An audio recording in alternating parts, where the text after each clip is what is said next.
implica además la parte de antibióticos y sobre todo la parte de resistencia por parte de las bacterias hacia los antibióticos. En la anterior charla hemos hecho una visión panorámica de lo que son los mecanismos de resistencia y en las charlas que vienen hoy y el viernes, hoy vemos lo que pasa con las bacterias gram positivas y el día viernes vamos a ver lo que pasa con las bacterias gram negativas.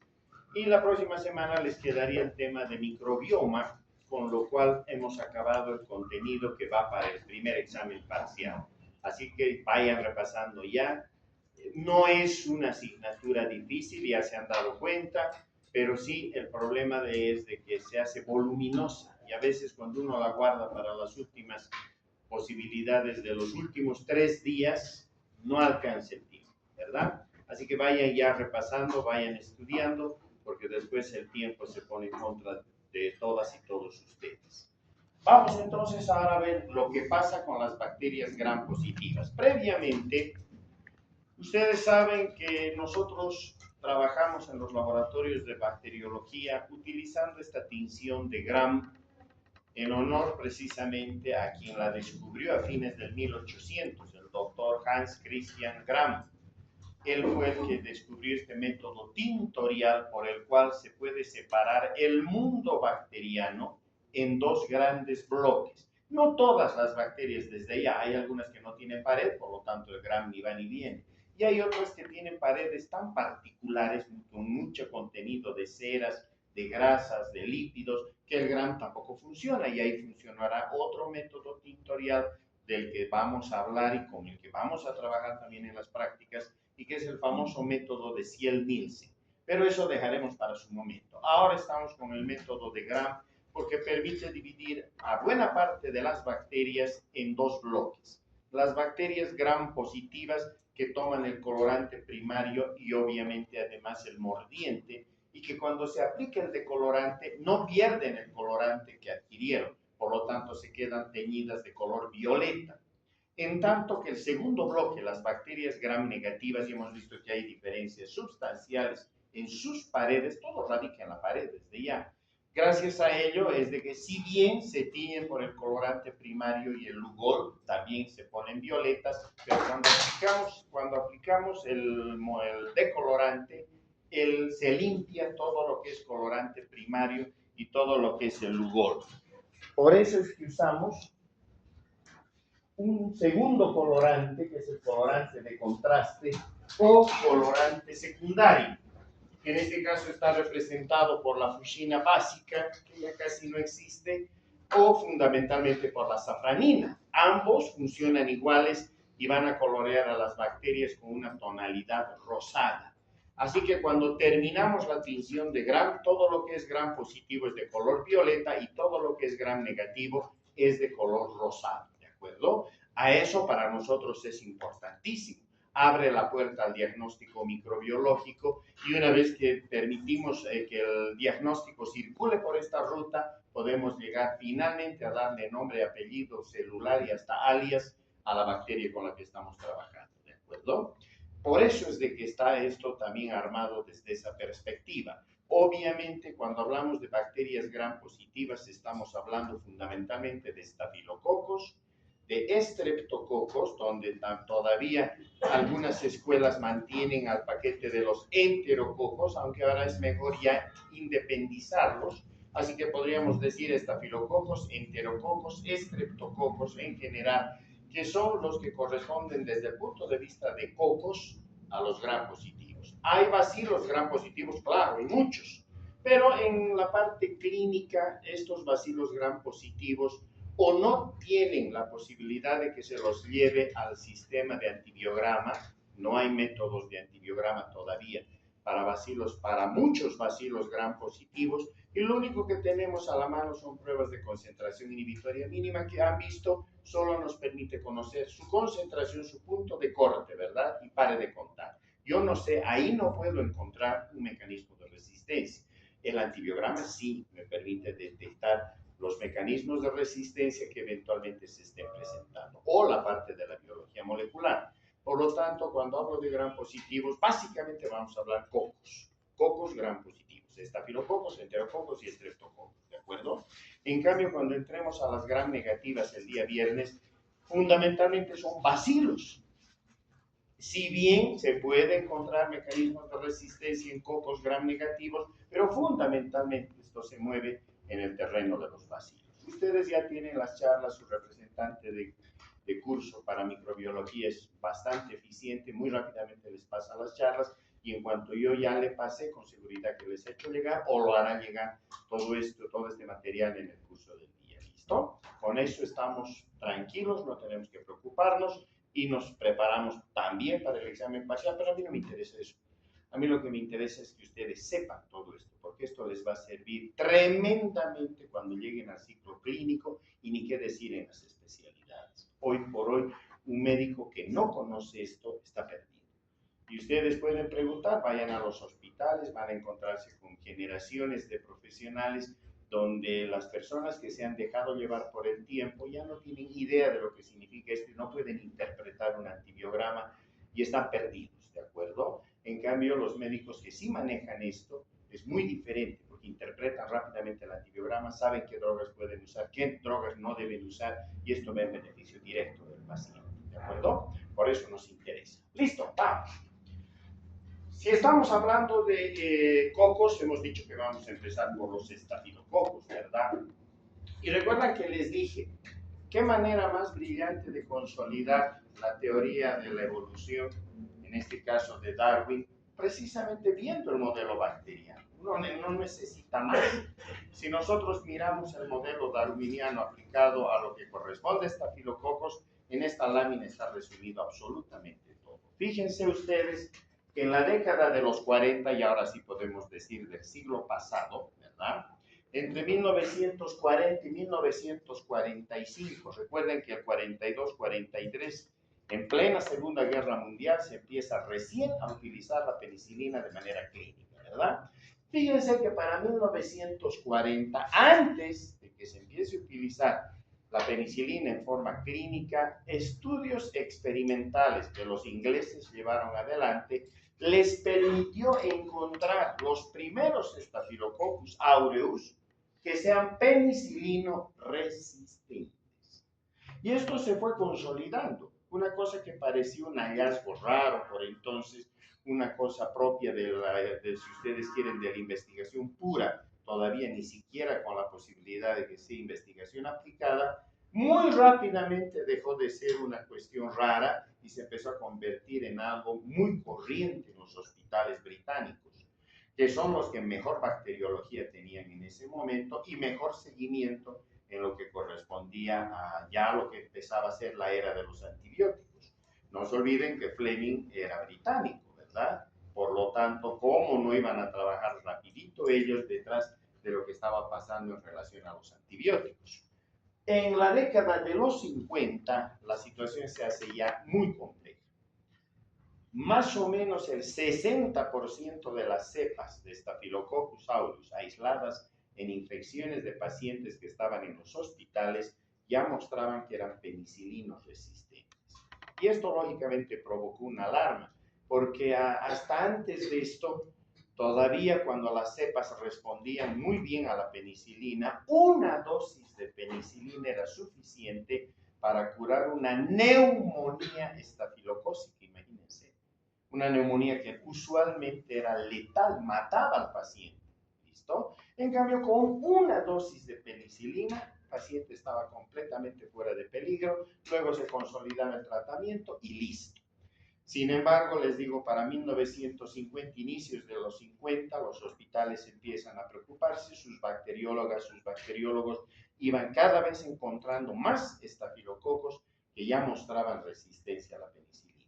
Pero el 59 aparece la meticilina. Recuerdan, hemos hablado de las isoxazolil penicilinas. Aparece la meticilina y esa meticilina promete ser excelente en el sentido de que funcionaba allí donde la penicilina fallaba. Y evidente, ahora sabemos que esas drogas, las isoxazolil penicilinas, funcionan muy bien allí donde la penicilina fracasa, ¿verdad? Si bien en esa época se utilizaba meticilina, hemos dicho que ahora ya es más un concepto histórico, ahora usamos oxacilina, cloxacilina, dicloxacilina, nafcilina, ¿verdad? De todas estas, la que más usamos es la oxacilina, ¿listo? Y evidente, funciona muy bien contra estafilococos que sean, en este caso, penicilinos resistentes. Por lo tanto, todos alegres y felices, no hay mayor inconveniente, no había como que para asustarse, ahí está, apareció otro antibiótico y por lo tanto todo va bien. Pero ese bien no lo estudiaron con cuidado, porque 2 años más tarde de que entra la meticilina en la práctica, el 61 se aísla por primera vez un Staphylococcus aureus meticilino resistente. También en Inglaterra, que les repito, eran los que mejor y más estaban trabajando en esta área. Ellos tienen una tradición muy fuerte en la formación de médicos microbiólogos, médicos bacteriólogos. Lo mismo que los franceses, no se olviden que van detrás de la huella de Pasteur, y los alemanes que van detrás de la huella de Roberto Koch. Por lo tanto, son las 3 escuelas de microbiología más fuertes que existen. ¿Listo? Sin embargo, en esa época los británicos les sacaron la delantera definitivamente. Hoy por hoy se han igualado los nomios, pero en ese momento los británicos llevaban la delantera. Bueno, aquí la situación, si bien hubiese sido suficiente para que se haga una reflexión científica al respecto y se utilice mejor la meticilina, no sucedió eso, porque no se olviden que están apareciendo otras drogas más. El 58-59 entra la vancomicina en escena, empieza a entrar en la década de los 50 también el 52-56 la eritromicina, es decir, locura por encontrar antibióticos, ¿verdad? Y por lo tanto empiezan a aparecer tantos antibióticos que la gente creía que listo, se habían solucionado los problemas infecciosos. En 68 los norteamericanos pasan por un primer brote epidémico de Staphylococcus aureus meticilino resistente en sus hospitales. Una situación dramática, peligrosa, mucha gente muere por infecciones por Staphylococcus aureus meticilino resistentes, donde fallaba ya la meticilina. ¿De acuerdo? Y esto se vuelve poco a poco una situación de alarma para el planeta. Misteriosamente, toda la década de los 70 no hay información. Si ustedes buscan en las revistas científicas y demás, no hay información a qué ha pasado con la resistencia por parte de los estafilococos en esa década. Es una década de un silencio epidemiológico al respecto. Aparentemente los antibióticos iban relativamente bien y si fueron mal, pues nadie lo dijo por algún motivo, ¿de acuerdo? Hasta llegar a la década de los 80. Cuando llegamos a los 80, primero en 1989 los australianos, que también tienen hoy por hoy una excelente escuela de microbiología médica, son los primeros en el mundo que se encuentran con un Staphylococcus aureus meticilino resistente, pero aislado en la comunidad. Uno espera este tipo de microbios en los hospitales donde estamos usando antibióticos, los médicos no nos lavamos las manos, las cirugías a veces se hacen precariamente, las sondas, todo lo que significan dispositivos médicos de apoyo, no los utilizamos bien y ustedes van a ver en los hospitales una situación vergonzosa que cuando se entra en las salas a hacer las visitas, hay colegas que tenemos que lamentablemente cero bioseguridad, cero protección del paciente. Con el bolígrafo están hurgando la sonda vesical del paciente o sin guantes quieren cambiar una sonda vesical, es decir, una vergüenza. Por eso los pacientes y en algunas circunstancias nos dicen que no hacemos las cosas correctamente y no se equivocan. Otra cosa es que antes nuestro idioma era un idioma hermético, ¿verdad? Los términos médicos que utilizábamos la gente no los entendía. Nos parecía que estábamos hablando de cosas estrafalarias cuando en realidad estábamos hablando a lo mejor de cosas comunes, pero era un lenguaje que no se entendía y eso nos permitía de alguna manera pasar los problemas. Hoy por hoy ya no es así. Hoy por hoy la situación ha cambiado notable y radicalmente y qué bien. Ahora los pacientes saben perfectamente lo que pasa con sus enfermedades, entran al internet, exploran su enfermedad y saben mejor que nosotros lo que les está pasando, ¿verdad? Así que eso es bueno y eso evidentemente ha hecho de que en su momento una situación que solo sucedía en los hospitales, miren, haga que de repente estos estafilococos emergen en la comunidad.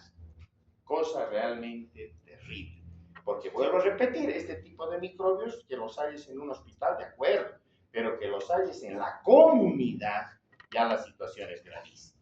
Hay una segunda ola, otra vez epidémica en Estados Unidos, de infecciones por Staphylococcus aureus meticilino resistente. No solo allí, también Irlanda pasa por el mismo problema, y ni qué decir Australia. Cuando pasamos a la década de los 90, si ya las bacterias habían, en este caso los estafilococos, avanzado a la meticilino resistencia, lo lógico era pensar que el próximo paso iba a ser el perder la sensibilidad frente al antibiótico que en estos casos se utiliza. En estos casos, cuando ya son meticilino resistentes, como que no nos dejan otra opción que entrar a la vancomicina. Por eso les molestamos la existencia tanto, con que sepan las familias de antibióticos y qué antibióticos están en cada familia. Porque si hablamos de glicopéptidos, ustedes tienen que saber que estamos hablando de vancomicina y tricoplanina, ¿verdad? Entonces, aquí no nos queda otra que saltar a utilizar vancomicina. Obviamente, a nivel hospitalario, la vancomicina no se la puede utilizar de manera ambulatoria, es peligrosísima. Tiene muchos efectos colaterales que hay que controlar. Por eso esa droga se utiliza dentro de los hospitales, ¿de acuerdo? Y lo lógico era pensar que si ya estábamos usando la vancomicina en gran escala, era lógico que se iban a empezar a seleccionar cepas que estaban mutando, ¿verdad? Hemos dicho que la mutación, en este caso, en bacterias que al final resultan mutantes que se seleccionan por los antibióticos, son los que nos muestran estos procesos de resistencia, ¿verdad? Súmenle entonces que en 1997, hasta ese año, se decía que la vancomicina no fallaba absolutamente nunca.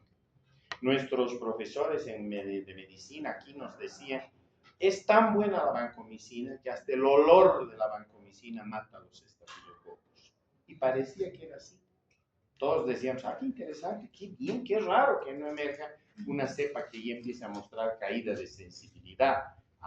Pero llega el año 1997 y como vamos a ver, un médico microbiólogo japonés descubre la primera cepa de un Staphylococcus aureus que ya había perdido sensibilidad a la vancomicina. No llegó todavía a la resistencia. Recuerdan, estaba en el límite, era intermedia.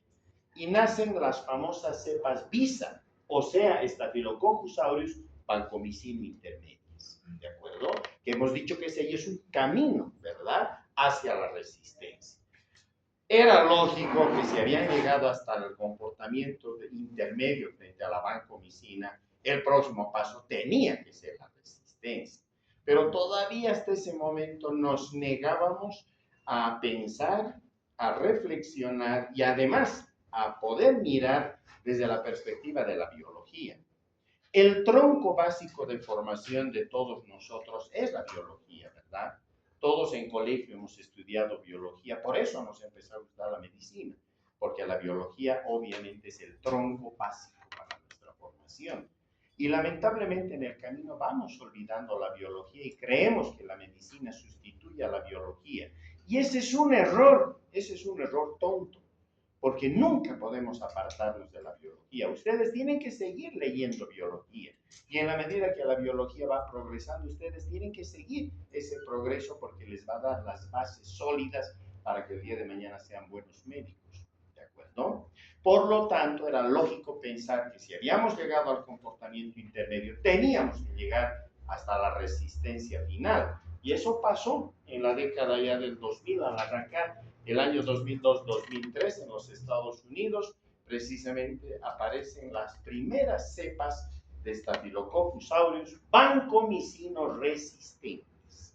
Bueno, ahora sí, la microbiología se impuso y mostró como una especialidad más dentro del terreno médico, mostró al resto de los especialistas que había un enorme error en pensar solamente desde la perspectiva de nuestras especialidades, que lo lógico era pensar desde la base de la biología y que la microbiología aportaba las evidencias. Por lo tanto, ahí sí, recién el conjunto biomédico a nivel mundial se dio cuenta de que la situación era caótica y era grave. ¿Por qué? Porque entre el año 2001 y el 2006 aparecen las primeras cepas de Staphylococcus aureus Linesolid resistentes. El Linesolid en Bolivia es nuestra última opción después de la vancomicina, Linesolid. ¿Y qué pasa si el Linesolid falla? Porque estas cepas están empezando a aumentar en número. En Bolivia todavía no hemos aislado ningún Staphylococcus aureus Linesolid resistente, y esa es una ventaja. Pero el instante en que aparezca una, recuerda, esto es como las películas de terror, hemos dicho, al principio de la película ahí muere uno, mueren dos, al final de la película han muerto 1000, ¿verdad? Entonces lo mismo pasa aquí, ¿listo?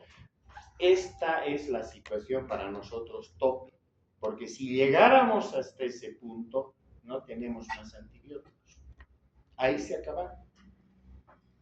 Y si nos dicen, ¿y ahora qué vamos a hacer? Pues no nos quedaría otra que, supongo, empezar a agarrar viejas creencias y a veces sí se mueren las bacterias, los pacientes se salvan, ¿verdad? Porque no tendríamos otra opción. ¿Se dan cuenta? Estamos a un pasito. Eso es lo grave. En 2008 aparece la primera cepa de Staphylococcus aureus septarolino resistentes. Hemos dicho cefalosporina de quinta generación, que no hay en Bolivia. Y miren, para el 2008 ya aparecen las cepas en el mundo. Entre el 2010 y el 2017, el 2012 aparece la primera cepa de Staphylococcus daptomicino resistente, que tampoco hay en Bolivia. Es un antibiótico excesivamente costoso. Y en 2017 encontramos en mi laboratorio las primeras cepas de Staphylococcus aureus heterovancomicino intermedio, como también cepas vancomicino intermedias propias. Lo que obviamente está demostrando que ya hemos entrado también en este terreno. Y ustedes van a poder ver a lo largo de la charla qué es lo que pasa y dónde estamos en relación a esto. Así que Darwin no se equivocó, definitivamente. Estamos inscritos en esa línea, yo particularmente me considero un microbiólogo evolutivo, sabemos que trabajamos desde esa perspectiva, no hay otra perspectiva para entender la biología actual y la microbiología actual. Les decía, recuerdan en la penúltima lámina de la charla anterior, el mecanismo estrella por el cual las bacterias alcanzan la resistencia es la producción de beta-lactamasas, ¿verdad? Y ya sabemos cómo actúan esas beta-lactamasas, porque hemos visto ya varias láminas al respecto. Pero había que clasificarlas de alguna manera. Y si bien esto lo vamos a volver a ver el día viernes, porque ahí sí vamos a hablar mucho de beta-lactamasas, sin embargo, la mejor clasificación es esta, la de la doctora Karen Bush. La doctora Karen Bush es médico, es microbióloga norteamericana, actualmente sigue trabajando en la Universidad de Indiana. Ella es la que aporta mucha evidencia en cuanto a resistencia, pero además trabaja en el área del desarrollo de nuevas moléculas que permitan unirse a los antibióticos y de esa manera cortar la acción de las beta-lactamasas, o sea, inhibidores de beta-lactamasa. Esta es la clasificación KB o de Karen Bush. Si ustedes ven, entonces está armada por grupos, ¿verdad? Y tenemos desde el grupo 1 hasta el grupo 4 con todo lo que están viendo en el camino. A la pregunta, ¿y me tengo que aprender todo esto de memoria? La respuesta es inexorablemente sí. Si quiero ejercer bien la medicina, no equivocarme y no mal utilizar un antibiótico y por culpa de mi mala práctica en relación a antibióticos, que se me vaya un paciente, se me muera un paciente, y a lo mejor el paciente es mi mamá o es mi hijo, imagínense la carga en la conciencia, ¿verdad? Por no aprendernos esto. Entonces, me tengo que aprender esto, no me queda. ¿Listo? Estos grupos están organizados en cuanto a beta-lactamasas de acuerdo a los espectros. Entonces, el grupo 1 trabaja sobre las cefalosporinas y así sucesivamente. ¿Qué moléculas pueden inhibir o no a estas? Y finalmente, ¿cuáles son estas beta-lactamasas? Aquí está la famosa AMC, la P99. Esta es famosísima, la PC1 o la STEM o la CCHB o la CTXM y así sucesivamente. Esa ensalada de letras corresponden a los nombres ya específicos de las beta-lactamasas como tales. ¿Cuántas beta-lactamasas hoy por hoy tendremos en el mundo de las bacterias? Calculamos que casi el millar de beta-lactamasas, que además las tenemos que conocer aquí, si no quiero errar en el manejo de antibióticos, ¿de acuerdo? Así que quienes van a ser infectólogas, infectólogos, internistas, pediatras, infectólogos o infectólogas, nefrólogos, nefrólogas, urólogos, urólogas, tienen que dominar esto. Caso contrario, van a tener serios problemas con sus pacientes. Y ni qué decir, quienes ojalá se dediquen a la microbiología clínica, ¿verdad? Ya ni modo, esto nosotros lo tenemos que manejar todos los días, ¿verdad? Listo, pero si me trato ahora de, no sé, pues comer todo este pedazo de lámina, me voy a provocar una indigestión. Así que lo que vamos a hacer es cortarla y vamos a trabajar solo el grupo 2A de Karen Bush. ¿Listo? Estas beta-lactamasas que tienen como blanco a las penicilinas, o sea, son penicilinasas, ¿no es cierto? Que son inhibibles por los inhibidores de beta-lactamasa convencionales, clavulánico, hemos dicho, sulbactam, tazobactam, ¿recuerdan? Y en nuestro caso lo que más usamos, clavulánico y sulbactam. ¿Cuál es la famosa aquí? La PC1. Así que por hoy nos olvidamos del resto y nos vamos a abocar a esta. ¿Listo? Del resto hablaremos el viernes. ¿Cómo funcionan las beta-lactamasas en las bacterias? Como estamos en el mundo de las bacterias gram positivas, esta es una pared típica de gram positivo. Aquí está el peptidoglicano, aquí está la membrana celular, aquí están los hidratos de carbono enclavados en la membrana celular y aquí están los ácidos teicoicos y los lipoteicoicos, ¿verdad? Listo, yo veo esto y digo, es gram positivo, no hay donde perderse ni equivocarse. Pero vean que no hay en realidad espacios, aunque podríamos hablar de un espacio periplásmico, pero este espacio es más virtual que real en las bacterias gram positivas, ¿de acuerdo? Si está presente, como que no le alcanza el espacio para poder almacenar allí lo que la bacteria necesitaría almacenar, ¿de acuerdo? No es un espacio funcional, es más un espacio, en este caso, estructural, ¿no es cierto? Nada más. Por lo tanto, ¿qué hacen los gram positivos? Liberan sus beta-lactamasas al exterior. ¿Listo? No trabajan sus beta-lactamasas en el espesor de la pared, menos en las vecindades de la membrana celular. Una vez que la bacteria fabrica sus beta-lactamasas, las va a terminar virtiendo al exterior. Por lo tanto, llega el antibiótico y se va a encontrar con las beta-lactamasas en el exterior de la bacteria. Aquí están, recuerdan los famosos anillos beta-lactámicos, ¿verdad? Por lo tanto, estas son las beta-lactamasas. Para nosotros una especie de tijeras químicas, ¿verdad? Porque estas tijeras pueden perfectamente ser liberadas al exterior, miren, y cortar los anillos beta-lactámicos. Si cortan los anillos beta-lactámicos, hemos dicho que se pierde la acción antibiótica. Por lo tanto, la bacteria queda defendida por cuanto sus beta-lactamasas han sido, en este caso, vertidas al exterior y ahí han cortado los anillos beta-lactámicos, cumplieron su función las mismas. ¿Sí? Listo. Muy bien. Por lo tanto, ahora nos vamos a abocar a lo que correspondería a los estafilococos, pero mirando también a los enterococos, porque ellos comparten esta situación. Aquí está la doctora Karen Bush, ¿de acuerdo? Y obviamente cuando habla de esta beta-lactamasa está en su grupo 2A, ¿recuerdan? Hemos dicho, es grupo 2A. Son inhibibles por los ABC, o de lo que corresponde a los ABC, los agentes beta-lactámicos combinados, o sea, por el sulbactam y por el clavulánico fundamentalmente, ¿cierto? Pero además de las beta-lactamasas, las bacterias dieron otro paso. Para hacerlo más fácil, voy a ir la película para atrás. La primera etapa de resistencia a los estafilococos la armaron con su beta-lactamasa. Eso que les he contado de la década de los 40-50. Porque se cayó la penicilina, ¿no es cierto? Y se cayó la penicilina porque estas bacterias fabricaron esta beta-lactamasa o penicilinasa, que ella correspondía, ahora ya sabemos, al grupo 2A de Karen Bush.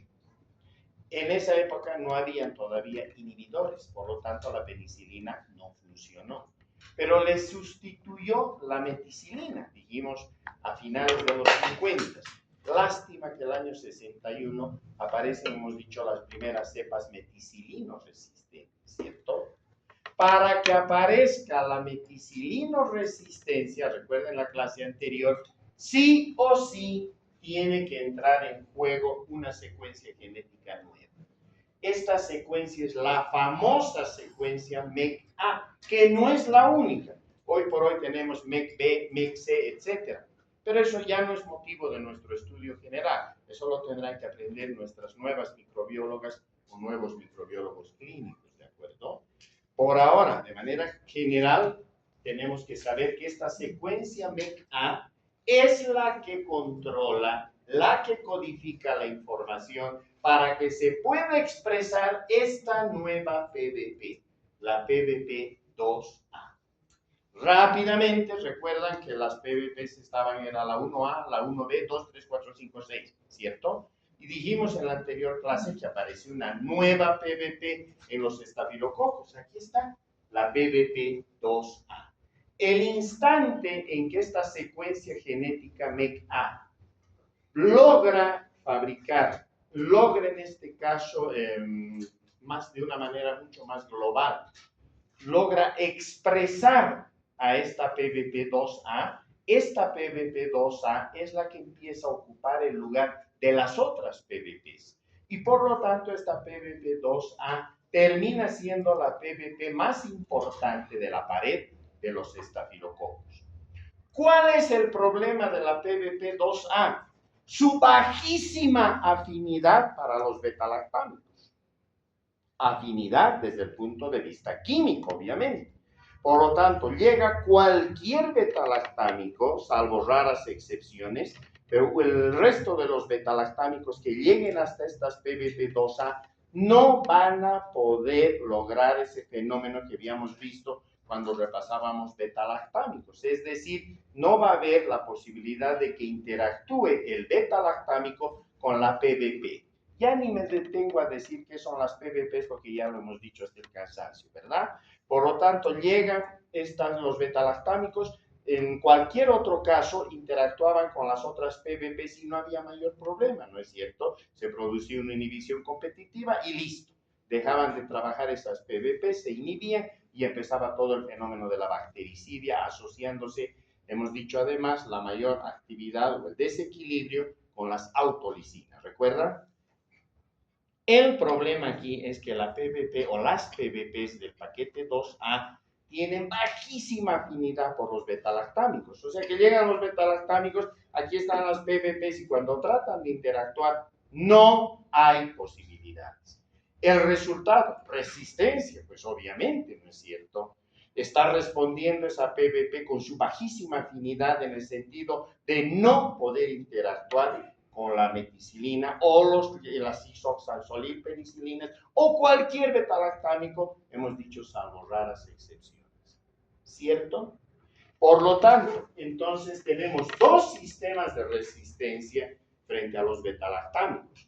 Un primer sistema armado por betalactamasas que ya vienen desde el siglo pasado, ¿no es cierto? Hoy por hoy asumimos que prácticamente el 100% de los estafilococos, sobre todo aureus, son penicilino resistentes. Porque todos han aprendido a fabricar betalactamasa, que corresponde al grupo 2A de Karen Bush, que es la PC1, ¿cierto? Pero además de ese 100% que fabrican estas betalactamasas, otros porcentajes que son variables dependiendo de los países son ya la segunda etapa, meticilino resistentes. O sea, no solo fabrican betalactamasa, sino que se sumó el hecho de haber adquirido la secuencia MEC-A y con esta secuencia MEC-A expresar una nueva PBP, la 2A, con la cual alcanzan la meticilino resistencia. ¿Se entendió hasta aquí? Perfecto. ¿Cómo exploramos? Solo a manera de cuento, no les vamos a preguntar, esto es para las bacteriólogas o los bacteriólogos del futuro, pero ¿cómo nosotros evaluamos esta meticilino resistencia en laboratorio? Por los antibiogramas, sembramos la bacteria en un medio de cultivo adecuado, en una concentración de bacterias adecuada, y obviamente le ponemos un disquito de cefoxitina. Vean ustedes, tiene este disquito de cefoxitina 30 microgramos por disco, ¿de acuerdo? Y cuando se produce el halo después de 18 a 24 horas de incubación, medimos este halo en su diametraje, desde aquí hasta aquí. Si está por debajo de 20 milímetros, 22 milímetros para abajo, en el caso de aureus, es automáticamente meticilino resistente. ¿Listo? Eso como laboratorio, para que ustedes sepan qué hacemos. Por lo tanto, tenemos entonces la primera opción. Si los estáfilos, en este caso aureus, mostrara sensibilidad a las penicilinas semisintéticas, penicilinas estables, ¿cuáles serán estas? ¿Cuál es una penicilina semisintética que resista a la beta-lactamasa, a la penicilinasa o en este caso a la beta-lactamasa del grupo 2A? ¿Qué antibióticos cumplen esta función?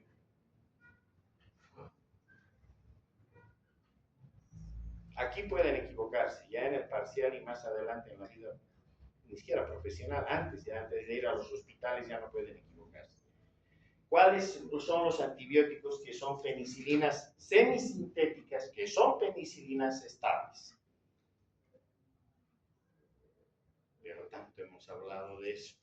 Las isoxazolilpenicilinas, la meticilina, que bueno, es la precursora, la oxacilina, la cloxacilina, la dicloxacilina y la napsilina, ¿no es cierto? Entonces, si estas funcionan, esta es una cepa meticilino sensible, Staphylococcus aureus meticilino sensible, ¿de acuerdo? Porque están funcionando estas isoxazolilpenicilinas, ¿de acuerdo? Si eso es así, qué buena noticia para nosotros y ni qué decir para el paciente, obvio, ¿verdad? Porque en ese caso entonces significa que no solo sirven esas drogas, oxacilina, cloxacilina, etcétera, sino también significa que sirven las cefalosporinas de primera generación, de segunda generación, no hay ningún problema, ¿verdad? Porque la penicilinasa no llega hasta ahí, solamente está quemando penicilina. Y desde que se encontró ampicilina y amoxicilina en el camino, obviamente las quema también. O sea que en estos casos se cae en penicilina, ampicilina, amoxicilina, obviamente, ¿verdad? Entonces las cefalosporinas se quedan libres. Los carbapenémicos, ni qué decir, imipenem, meropenem van a funcionar. Pero lo más importante, los ABC, claro que van a funcionar. Ampicilina, sulbactana, amoxiclavulanato, van a funcionar. Porque recuerdan, si está respondiéndome como meticilino sensible, no tiene la secuencia MEC-A, no tiene PBP2A y solo me está expresando su beta-lactamasa del grupo 2A de Karen-Busch, la PCU. Y esas, recuerdan en la segunda lámina que pusimos, los inhibidores de beta-lactamasa sí funcionan. Por lo tanto, si me dice el laboratorio es una cepa de Staphylococcus aureus meticilino sensible, no me va a poner el chorizo de drogas ya en el antibiograma, no les ponemos, les obligamos a que piensen un poco, ¿de acuerdo? Entonces, ustedes tomarán el reporte del antibiograma y dirán, ¡ay, qué bien! Es una meticilino sensible, ¡qué maravilla! Obvio, en estos casos, si es del grupo 2A de Karen-Busch, las que se habrán caído son la penicilina, la ampicilina y la amoxicilina, que no las vamos a usar desde ya, ¿verdad? Más aún, está confirmado de que esta cepa fabrica esta beta-lactamasa o penicilinasa, ¿no es cierto? Y por lo tanto, entonces me abre el camino para utilizar todo esto. Lo que en principio puedo utilizar es directamente antisulbactam o amoxiclavulánico, dependiendo dónde está la infección que tiene ese paciente, qué enfermedades de base tiene ese paciente, cómo está en su pronóstico este paciente, cuánto tiempo de tratamiento le tendremos que hacer para que elijamos un agente beta-lactámico combinado o por ahí una cefalosporina, o por ahí ya oxacilina, ¿no es cierto? Porque obviamente funciona, es meticilino sensible. Entonces, casi todo funciona, excepto peniampiamoxi, que ahí está. ¿Listo? Listo. Esta es la primera etapa. Lo triste es cuando viene la segunda etapa. Ya me llega el reporte y me dice cepa de Staphylococcus aureus meticilino resistente. Ah, pues esta vez la noticia es grave, tanto para el paciente como para nosotros. Porque si se trata de un Staphylococcus meticilino resistente, significa que la oxacilina, o sea, todo el paquete de las isoxazolilpenicilinas se cayó, porque estamos frente a una meticilino resistencia, ¿cierto? Se cayeron oxa, dicloxa, nafcilina, todo esto se ha caído. Y si se ha caído todo eso, significa que todos los betalactámicos, en este caso disponibles en Bolivia, no le sirven. Si alguien en la sala al momento de la visita dice, no, pero le daremos cefepime, que es una cefalosporina de cuarta generación, es poderosa, le diremos, no, media vuelta a microbiología, que venga a aprender, ¿no es cierto? O a recordar. Obvio, porque se cae todo. En Bolivia no le sirve ningún betalactámico. ¿Listo? ¿Qué betalactámicos servirían? Ah, si ustedes se van a ir a Estados Unidos, al Canadá, a Europa, y les preguntan esto, ustedes ya ahí dirán, un momento, hay las cefalosporinas de quinta generación, ¿recuerdan? Ceftarolina, ceviprole, cualquiera de sus va a servir. Porque eso sí, están en Estados Unidos, en Canadá, están en Europa, etc. ¿Listo? Aquí no tenemos, porque son excesivamente costosos. Casi nadie podría pagar ese tratamiento. ¿Listo? Ya está. Por lo tanto, se cayeron los betalactámicos. Pero aquí deberíamos poner en nuestra aula al entrar, el refrán, la norma es, piensa mal y aceptarás. Porque si vas a ser ingenua o ingenuo y vas a pensar bien, tu paciente se va a complicar y las cosas van a salir mal. Siempre piensa mal y acertarás. Por lo tanto, si se caen todos los betalactámicos, si es un meticilino resistente, ni piensen en utilizar las otras drogas. Se caen macrólidos, se caen alfenicoles, se caen tetraciclinas, se caen fluoroquinolonas, se cae todo. Porque si ha logrado llegar hasta ahí, pone en marcha otros mecanismos de resistencia con los cuales hace caer al resto de los antibióticos. Por eso es que cuando reciben el reporte y es meticilino resistente, dicen, listo, pues ya sé lo que tengo que hacer. Solo me queda vancomicina. Como primera mano, ¿de acuerdo? Y eso hemos dicho que lo vamos a usar siempre desde una perspectiva hospitalaria. No le podemos recetar vancomicina para que vaya a su casa. No, eso tiene que ser utilizado dentro de un hospital con un seguimiento, monitoreo laboratorial, monitoreo clínico, para que el paciente vaya bien. Es muy nefrotóxica. Golpea mucho a los riñones esta droga. Por eso es que hay que saberla evaluar, hay que saberla dosificar, kilo, peso del paciente, etcétera, etcétera, etcétera. ¿Se entendió? Y si la vancomicina empieza a fallar, cosa que ya empezó a suceder también en Bolivia, que las cepas ya están entrando en el comportamiento VISA, vancomicina intermedias, imagínense, en esos casos nuestra última opción es el linezolid. O sea que al linezolid, si a la vancomicina, de hecho, la tenemos que cuidar como si fuese la bomba atómica, y no la debemos utilizar para cualquier cosa y en cualquier momento, y peor ambulatoriamente. Esas drogas tienen que estar muy bien guardadas en los hospitales. Esas drogas no se las debería ni siquiera en las farmacias vender por el peligro de que el paciente intente usarlas ambulatoriamente. ¿Y por qué les hablo así, colegas? Porque entre ustedes está sentada la futura ministra de Salud de este país. O está sentado el futuro decano de la Facultad de Medicina que va a guiar todo lo que es la vida académica de los próximos médicos. Aquí está sentado, está sentada esa persona. ¿De acuerdo? Para que cuando asuman esos cargos no hagan los papelones que habrá sido, que no tienen la más remota idea de esto y hacen estupideces de los ministerios. ¿De acuerdo? Ustedes ya con un criterio técnico, un criterio académico, un criterio científico, cuando sean autoridades, van a poder indicar y decir, no, guardamos la vancomicina, se prohíbe el uso de la vancomicina de manera ambulatoria y lo que vamos a hacer es armar en todos los hospitales comités de seguimiento y monitoreo de antibióticos. Eso si queremos estar bien dentro de 20, 30, 40 años.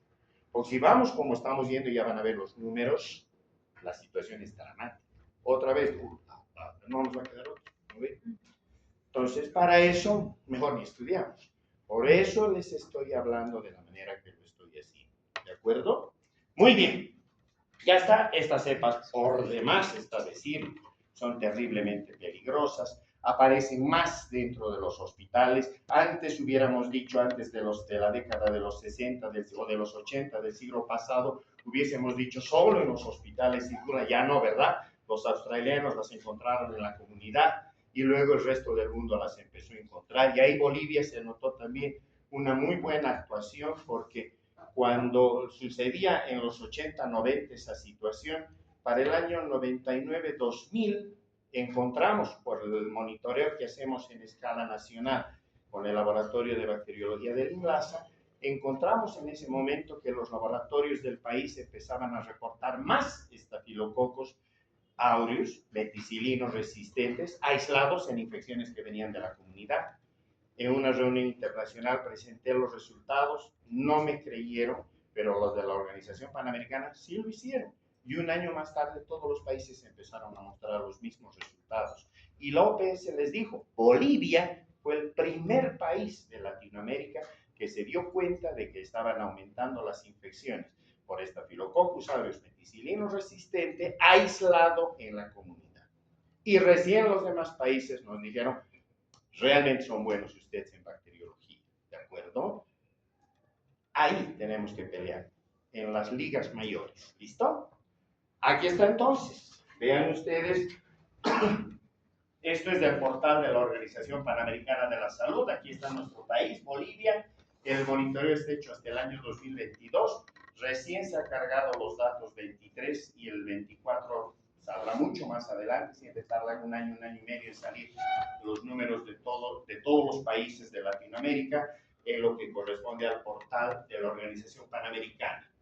Esto está, ustedes entran a la página de la Organización Panamericana de la Salud, la pestaña resistencia a los antibióticos, entran a resistencia a los antibióticos y ahí van a encontrar el seguimiento, el monitoreo, se llamaba, ya le están cambiando el nombre, antes era PLISA, la Plataforma de Información de la Salud para las Américas. Ahora ya está cambiando su nombre, ya solo se está abocando a resistencia. Y ahí tienen todos los números de lo que pasó en Bolivia y de lo que pasa en el resto de los países. ¿Listo? Esto está sacado entonces de ahí. El seguimiento para todos los países está hasta el año 2022. Staphylococcus aureus. Y aquí está nuestro país. Los aislados en la comunidad y los aislados a nivel hospitalario. Fíjense en lo que corresponde a nivel, hemos dicho que buscábamos con la cefoxitina, ¿verdad? Aquí está Fox. Con cefoxitina, 52.9% de cepas que corresponderían de manera general a lo que catalogaríamos como no sensibles o desde ya o resistentes. En las de la comunidad, fíjense en las hospitalarias, Fox, el 54%. ¿Qué significa esto? Y esto es país. Estamos viendo los resultados del laboratorio de bacteriología que Bolivia ha aportado durante estos años, en este caso el 2022. Significa que de cada 10 infecciones donde los Staphylococcus aureus son los culpables, por lo menos la mitad ya son meticilinos resistentes, tanto en la comunidad como en los hospitales. ¿Se dan cuenta? Eso es horroroso. Ahora nuestros números no están lejos de lo que les está pasando a otros países. Están en una situación muy parecida a la nuestra. Pero aquí tampoco vamos a utilizar aquello del mal de muchos, consuelo de tontos, ¿verdad? Nosotros tenemos que fijarnos en lo que está pasando en nuestro país. Y esto es porque no hay políticas de salud que coadyuven nuestro trabajo. trabajo. Esto que debería estar manejado por epidemiología, aunque no me crean, Bolivia es el único país de Sudamérica que no tiene un programa de vigilancia de la resistencia a los antibióticos. ¿Saben quiénes hacen esto? Los laboratorios. Los laboratorios de bacteriología de Bolivia están haciendo esto, sin apoyo de epidemiólogos o epidemiólogas. ¿Se dan cuenta? Es una vergüenza. Mientras en el resto de los países, en sus ministerios tienen un equipo de epidemiólogos, epidemiólogas, que están mirando lo que pasa con la resistencia y están tomando decisiones para que las cosas por lo menos se retarden, porque la resistencia va a seguir, hemos dicho, pero que por lo menos se retarden, acá no tenemos. Y solo los laboratorios son los que sacan esta información. Por eso les decía, cuando ustedes sean ministros, ministras, decanos de esta facultad, etcétera, tienen que utilizar esta información y tienen que mejorar estos aspectos. Caso contrario, la situación es dramática. En el mismo portal de la Organización Panamericana, en color rojo del 25 a menos del 50, en color café más del 50%. Miren, nosotros tenemos más del 50, 52, 54%. Argentina tiene hasta casi el 50%. Los demás países no han aportado información. Les hemos ganado, ¿verdad? Los demás países su información muy fragmentada. En cambio, Bolivia y Argentina, miren. Así que cuando vayan a hacer sus posgrados a la Argentina y ellos se crean mejores que ustedes, esto muestra inglés. Porque estamos tan a la par como ellos en microbiología. ¿De acuerdo? Así que entonces ahí está. Y este es nuestro escudo de Minlasa, que es el centro donde se hace todo esto. No es la única resistencia que los estáfilos manejan. Manejan otras resistencias más, las del tipo MLSB, constitutivo y la inducible. La una o la otra. ¿Qué es lo que les permite a los estafilococos asumir resistencia a los macrólidos de 14, 15 y 16 átomos de carbono? Si ustedes han repasado y les han dado esto en la teoría, los macrólidos pueden ser de 14, 15 y 16 átomos de carbono, ¿verdad? En los de 14 básicamente está la eritromicina, en los de 15 básicamente la citromicina, claritromicina, y en los de 16 moléculas que todavía no las tenemos aquí, ¿verdad? La josamicina, etc. Entonces, estas se deben y arman resistencia en paquete a todo el grupo de los macrólidos. O sea que si una cepa es resistente a la eritromicina, es a todito el paquete de los macrólidos. Cuidado, porque ahí es donde más fallan los médicos. Les decimos, es resistente al eritro. La citromicina, sí, funciona. Falso. Se cayó también. La claritromicina se cayó. La diritromicina se cayó, que son las drogas que tenemos en Bolivia. ¿De acuerdo? Se cae todo lo que es macrólido. Pero no solo eso, se caen también las lincosamidas. Lincomicina y clindamicina. Y se caen también las streptograminas del grupo B, que no hay en Bolivia, pero están caídas. Miren.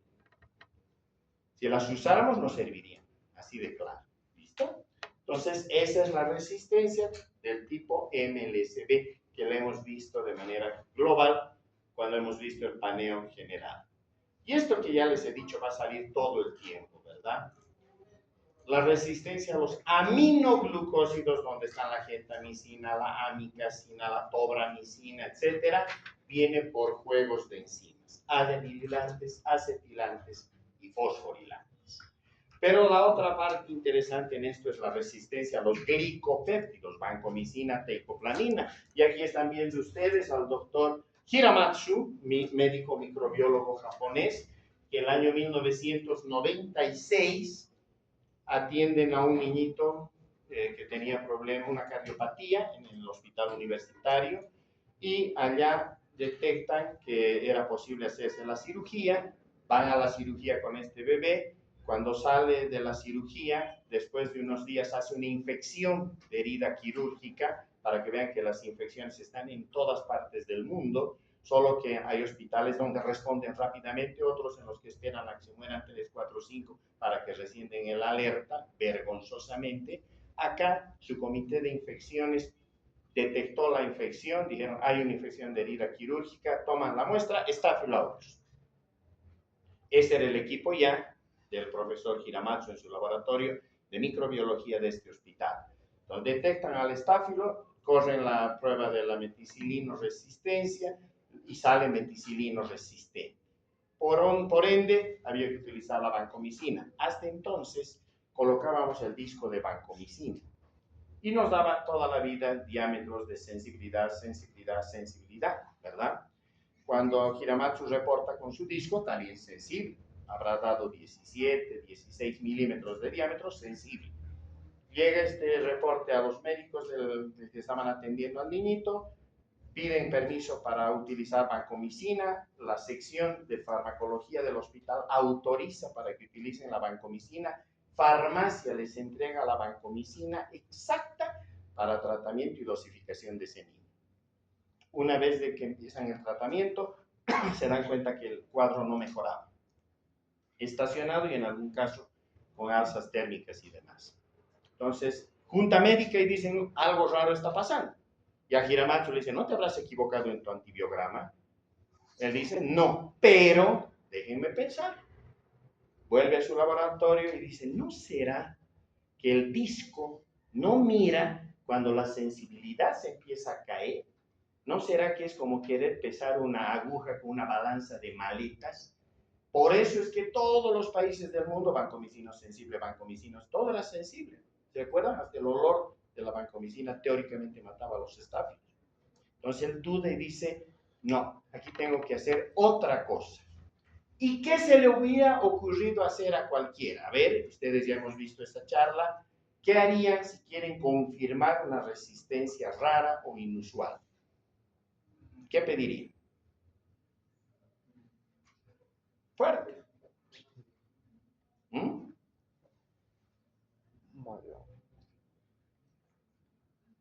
Concentración inhibitoria mínima, doctores. Por eso hemos visto la concentración, hemos dicho que sirve para ver resistencias raras o inusuales. Entonces él dice, pero le haré pues SIM. Listo. Corren la SIM a la cepa y casi se desmaya porque le sale un número al final como SIM de 8 microgramos por mililitro y de 4 a 8 es intermedio. Y es la primera vez en la historia de este planeta que se encuentran con un Staphylococcus aureus a la que él llama vancomicina intermedia porque estaba en ese rango intermedio de 4 a 8 microgramos por mililitro. Duda, repite y repite, pide controles afuera para estar seguro de lo que le había encontrado. Todos le reportan a donde manda la cepa, le dicen, sí, tenías toda la razón, con SIM sale 8 microgramos, o sea, es intermedia, y por eso nacen las cepas PISA. En este caso van de 4 a 8, él le dio 8 microgramos por mililitro. ¿Se dan cuenta qué importante había sido la SIM? Gracias a eso, Hiramatsu publica, sale en el año 1998 su publicación, y todo el mundo dice, pues nos hemos equivocado, pues ya no hay que usar discos. El disco pasa los datos de vancomicina intermedios. Todo lo lee como vancomicina sensible. Y ahora, si bien usamos los discos, pero no para mirar esto, ¿no es cierto? Solo para ver cuando ya llegaron, si es que llegaron a la vancomicina resistencia, que ahí sí sirve el disco. Pero si es intermedio o heterointermedio, no tiene ningún valor. No lo reportamos. ¿De acuerdo? A no ser que nos pidan concentración inhibitoria mínima. Y bueno, esto pasó en el Japón, al poco tiempo aparecieron las cepas en Estados Unidos, claro, ya dejamos de usar discos y empezamos a hacer concentración inhibitoria. Aparecieron en España, en Hong Kong, en Corea, en Brasil, Argentina, Colombia, Ecuador y obviamente nosotros también en el año 2017 encontramos estas primeras cepas en Bolivia. ¿Listo? Esto les muestra, en otras palabras, esto que hemos hablado para la vancomicina. Aquí están los puntos de corte para SIM. Vean ustedes, van siempre al duplo. Hemos dicho, ¿verdad? 32, 16, 8, 4, 2, 1, 0, 5, 0, 25, 0, 125. Miren que lo intermedio es de 4 a 8 y la resistencia arranca de 16 para arriba. Y lo que es sensible va de 2 para abajo. Ah, pero aquí se nos cruzó otro problema. Tan complicado como el hecho de buscar las vancomicina intermedias. Son las heteroresistentes. Son cepas que las han llamado heterointermedias, preferimos ahora decirles heteroresistentes. ¿Por qué? Porque su SIM, miren, estas de color amarillo, están entre 4 y 1, cuando se supone que 2 y 1 son las sensibles. ¿No es cierto? Todo del 2 para abajo es sensible. Esto es intermedio, pero las heteroresistentes muestran SIMs de 4 y hasta 2 y hasta 1, inclusive. O sea, uno las podría pasar como vancomicina intermedias, o sensibles, ni siquiera vancomicina intermedias, como sensibles, cuando en realidad ya son heteroresistentes porque están en la caída de vancomicina intermedias, yéndose ya aparentemente a la resistencia cuando sus números muestran sensibilidad.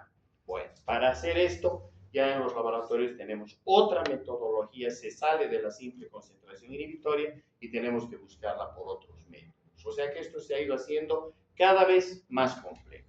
¿Por qué se produce este comportamiento intermedio? Porque aumenta de espesor la pared de la bacteria. Vean ustedes, para un meticilino resistente, el espesor de su pared es 38 nanómetros, pero para una vis es 250 nanómetros de espesor. Y para una heterovancomicina intermedia o heteroresistente, 210 nanómetros. ¿Recuerdan? Vimos en los mecanismos que aumentaban el espesor de su pared. Ahí está. Entonces, en este caso, los estáfilos aumentan el espesor de su pared. Y la otra, para que las visas aparezcan como tales, liberan, ¿recuerdan? Las D-alaninas al exterior. ¿Se acuerdan? Son las famosas trampas de afinidad. El estafilococo suelta D-alanina que puede quedarse en el espesor de la pared, llega a la vancomicina. ¿Han visto el mecanismo de acción de la vancomicina? Es una especie de, ¿qué le pudiéramos llamar? Pues una especie de gancho que va, en este caso, a cubrir a los residuos de ala, ¿verdad? Ese es su mecanismo de acción. Por lo tanto, si la bacteria le suelta residuos de D-alanina, llega la vancomicina, encastra a estos residuos, pero lo está haciendo en el espesor de la pared donde no hay funcionalidad alguna o en el exterior. Esta es la vancomicina, estos son los residuos de D-alanina. Por eso hemos comparado eso con los aviones que sueltan los sedimentos, ¿cierto? Pero si habíamos llegado hasta el comportamiento vancomicino intermedio, era obvio que íbamos a caer en la vancomicino resistencia, y esto apareció en Michigan. Aquí están viendo la fotografía del profesor Fred Tenover de los CDC de los Estados Unidos.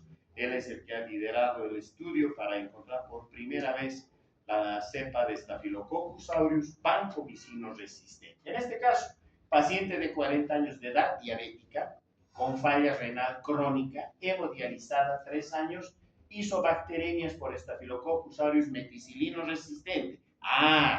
O sea, que cada vez que las cepas puedan apuntar a tener problemas con la vancomicina, previamente tienen que ser meticilino resistentes.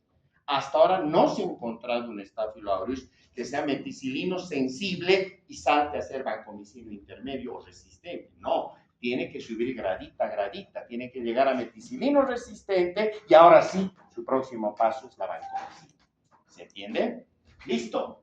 Además, múltiples ciclos de tratamiento con antibióticos hacen el estudio microbiológico en cuanto a puntas de catéter que utilizaba la paciente y se encuentra enterococo vancomicino resistente y por primera vez un Staphylococcus aureus vancomicino resistente. Ya vamos a ver por qué.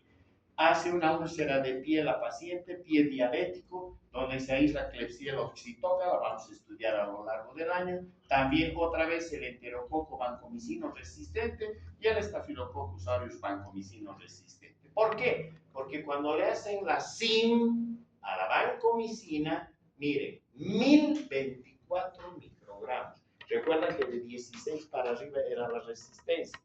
Uno pensaría que podía haber sido 16, 32, 64. Miren, 1024 microgramos por mililitro era su punto de corte. Era una resistencia bestial. Y con la teicoplanina, que es otro glicopéptido, 32, que ya es una resistencia absoluta. ¿Listo? Por lo tanto, aquí aprendimos varias cosas. Primero, que esta resistencia que maneja el enterococo es de tipo VAN, la del tipo BAN A, ya la vamos a ver, que viene en un transposón, el famoso TN1546. Recuerdan que hablamos de plásmidos, transposones e integrones. Ya han visto la parte genética bacteriana. Este transposón, el 1546, porta la información para modificar el sistema de ligasas de pared de la bacteria. Lo hizo en el enterococo, pero miren qué amigo el enterococo del estafilococo, porque aparentemente este enterococo le pasa la información genética al estafilococo.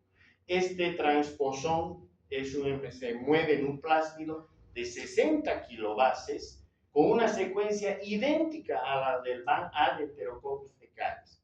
Por eso se le encontró en todo lado junto al estáfilo.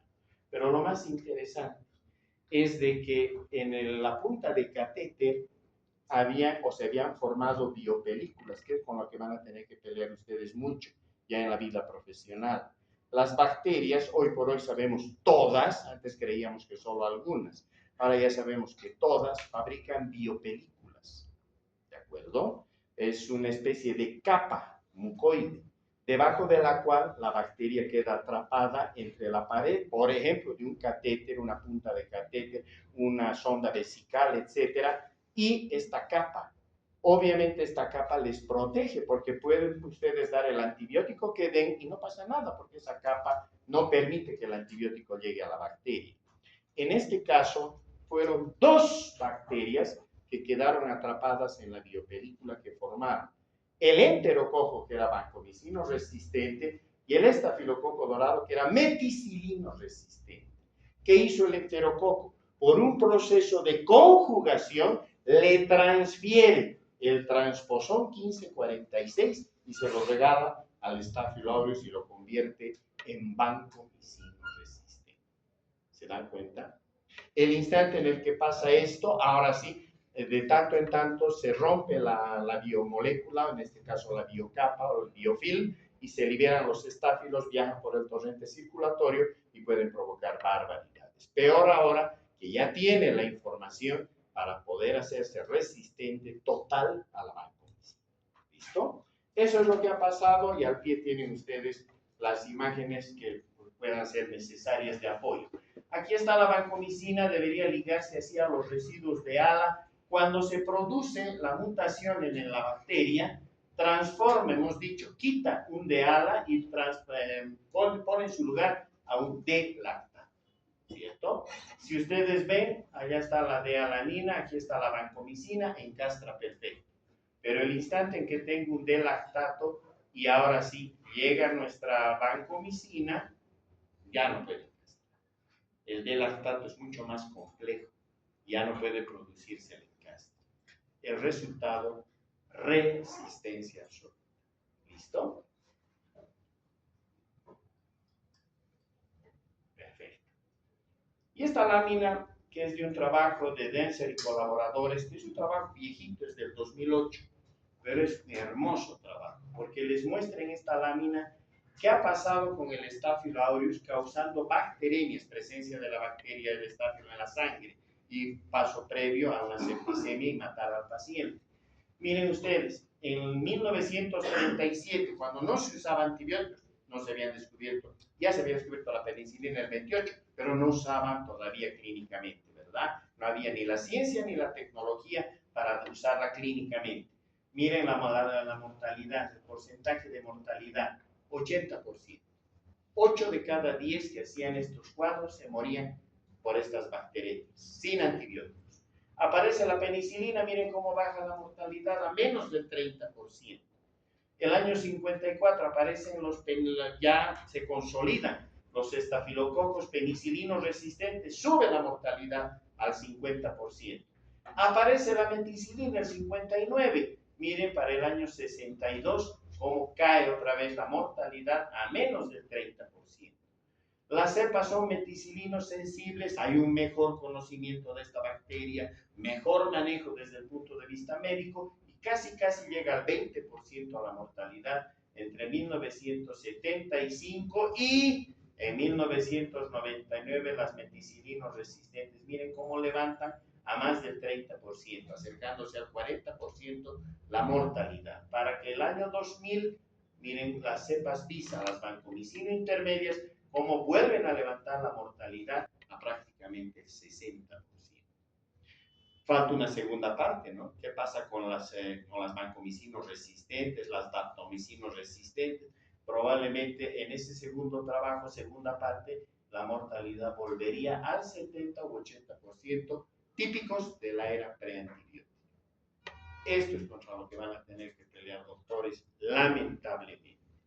Bien, vamos a pararnos aquí y vamos a el día viernes. ¿Será posible que arranquemos algo más temprano? ¿Es posible? ¿A qué hora? Yo estoy disponible. ¿A las 5? Sí, está bien. ¿O 5:30? Y nos quedamos hasta las 7. ¿Sí? Para repasar, para mirar con calma y no correr. Que no vale la pena correr solo por cumplir el programa. La idea es que entendamos perfectamente todo. ¿Sí? 5.